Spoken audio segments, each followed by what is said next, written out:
పథకాలు మేము ముందు వచ్చాం.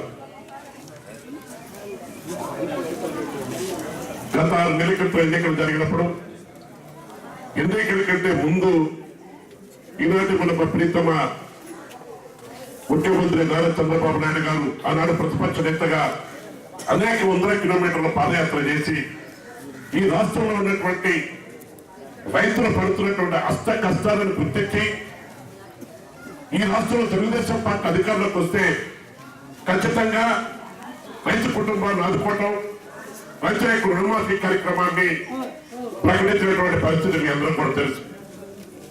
మరి ఆయన పాదయాత్ర చేసిన నాటికి ఈ రాష్ట్రంలో ఉన్నటువంటి పరిస్థితులను కూడా మీకు తెలియనటువంటి విషయం కాదు. ఆ రోజు సమైక్య రాష్ట్రంలో ఉన్నాం. సమైక్య రాష్ట్రంలో ఉన్నటువంటి పరిస్థితుల్లో ఆర్థిక వనరులు కూడా మనకి ఎటువంటి ఇబ్బంది లేనటువంటి పరిస్థితి మీ అందరికీ తెలుసు. మరి ఈరోజు అన్ని చరిత్రలో రాష్ట్రం విడిపోయినటువంటి పరిస్థితుల్లో ఆర్థికమైనటువంటి ఇబ్బందుల్లో ఈరోజు ఆంధ్రప్రదేశ్ లో మరొక భాగస్వామి మొన్న జరిగినటువంటి ఎన్నికల్లో మరి